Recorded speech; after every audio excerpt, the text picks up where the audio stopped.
Manipur Police apprehended Kulam, a 30-year-old member of the AK group for his alleged involvement in a recent assault. The suspect, son of the late KH Tomba, hailing from Noremthong DC Road, was arrested following investigation into an incident on October 31st, 2024, where two individuals from Senapatis were reportedly attacked in a Lamsang during the early hours. Sanjip has since been remanded to police custody for further questionings as authorities deepen their probe into the assault. In response to these incidents as well as the broader security challenges in the region, extensive search and area dominations operations were launched by the security forces across the hills and valley districts. The focus has been on securing vulnerable areas, particularly in regions where inter-community tensions have raised security concerns.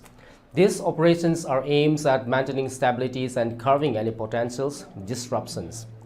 To ensure the uninterrupted movement of the essential supplies, security measures have been strengthened National Highway 2 as crucial supply routes for the state. On these routes, a convoy of 48 vehicles transporting essential items were successfully escorted with heavy security deployments at vulnerable stretches.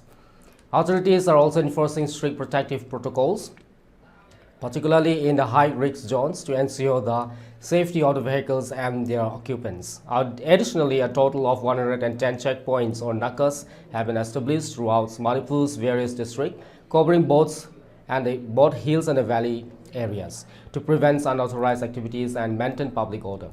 During this operation, 7 individuals are detained by police across different districts for violating state's regulations.